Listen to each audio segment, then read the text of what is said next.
Stocks plunged by 98%, and Rothschild was then able to buy up the entire British economy for pennies on the pound. When the news of Napoleon's defeat finally arrived, stocks soared. Britain was now the undisputed ruler of Europe, and Rothschild ruled England. The already dominant British Empire grew even more aggressive. Her troops and bureaucracy spread across the globe. The sun never set on Britannia's holdings. The banking cartel funded, in fact, since about 1800, they have funded both sides of almost every war. And of course, they're getting the interest off of the loans that they've given the various governments and the wars that they have actually helped stimulate and create. By 1900, Germany was a rising force and a leader of the Industrial Revolution. World War I, for instance, there was absolutely no reason to have World War I, except that it was an ideal opportunity for the banking cartel to make a pile of money by funding both sides of that particular war. On June 28, 1914, the heir to the Austrian-Hungarian throne, Archduke Franz Ferdinand, was assassinated while traveling in a motorcade.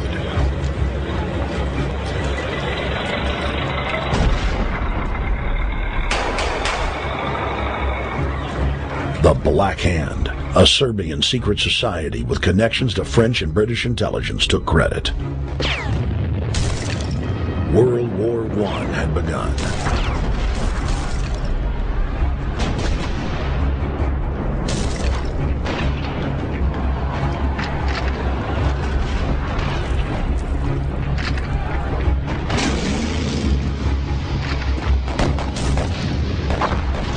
Armaments companies financed by Rothschild-controlled banks in Germany, France, England, and Austria bankrolled all the factions.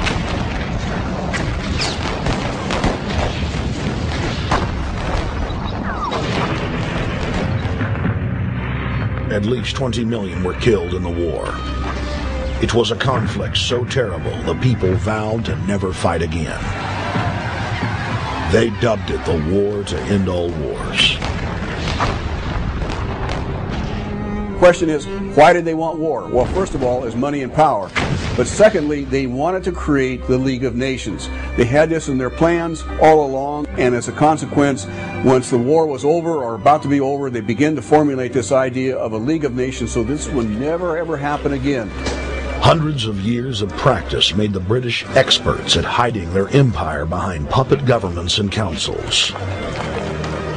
In the name of stopping all future conflicts, they proposed that countries would join a League of Nations. Their true intention was for the League to serve as a framework for world government. President Woodrow Wilson, who had spearheaded the establishment of the private Federal Reserve System in the United States in 1913, strongly supported the establishment of the League of Nations.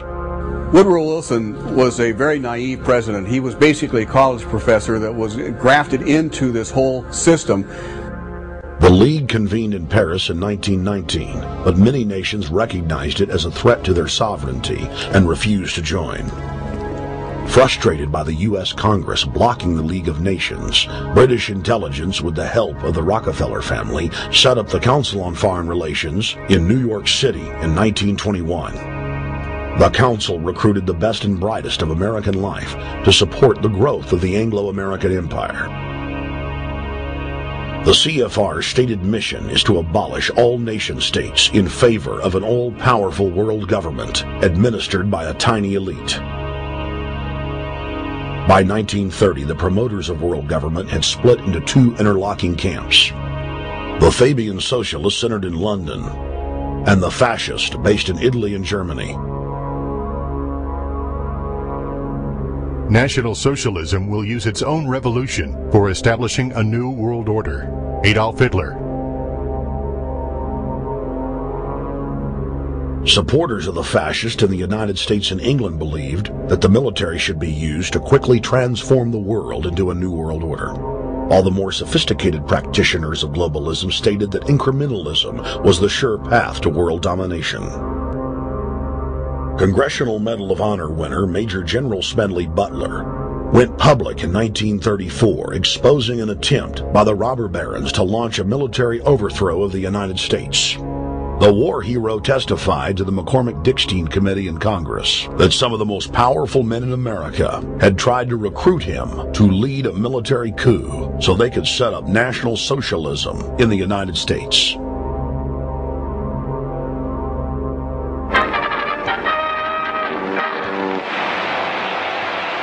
I appeared before the Congressional Committee, the highest representation of the American people, under subpoena to tell what I knew of activities which I believe might lead to an attempt to set up a fascist dictatorship.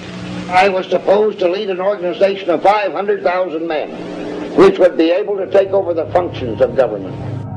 The fascists had also made deep inroads in England.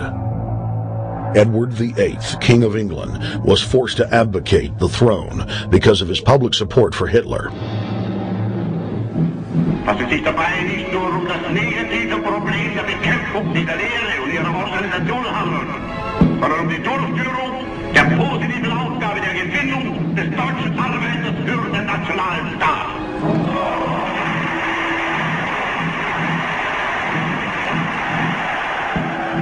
Though the German-led fascist camp was strong, the Fabian Socialist bloc was able to maintain control of the U.S., Russia, and England.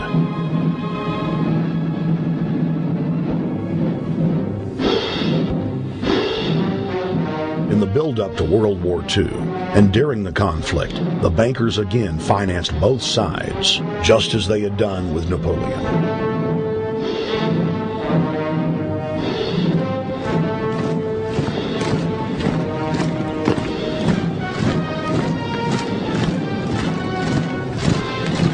With the rise and fall of the Third Reich, Europe lay in ruins.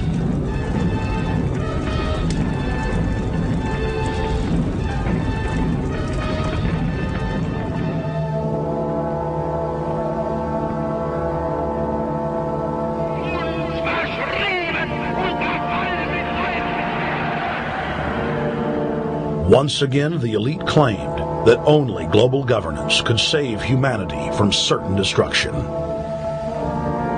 And this time, the elite would succeed in setting up their world body.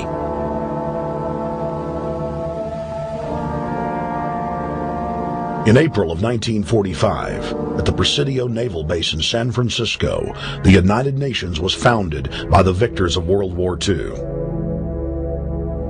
The United Nations complex was then built in New York City on land donated by John D. Rockefeller. Shortly after the elite established the United Nations as their base in the United States, the newly formed World Council quickly began work on the next phase in their plan, the incremental formation of continental superstates. The first step in their trilateral plan was the creation of the European Union. Unifying Europe had been tried many times and was extremely unpopular. Where Napoleon and Hitler had failed to accomplish their goals using force, the globalists would succeed using stealth. The British spearheaded the formation of the Council of Europe on May 5, 1949. The Treaty of London claimed to only establish trade ties between European nations, like NAFTA or GATT in North America. Its true intention was the formation of a European superstate.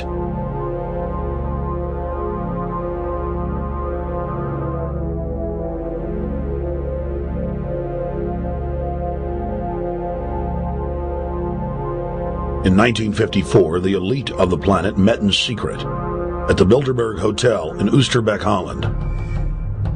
The Bilderberg Group would later admit that their mission was the formation of the EU. Once the EU was established, under the guise of trade deals, a North American Union and Asian Union would be formed. The three interlocking superstates formed the core of the global government, while the United Nations would serve as a world regulatory and enforcement body over the Third World subregions. The Bilderberg Group consists of the heads of all of the managing roundtable groups that steer individual countries.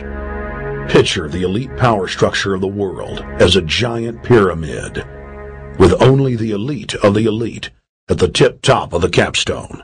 The group has been so secretive that until the mid-1980s, the controlled corporate media denied its existence.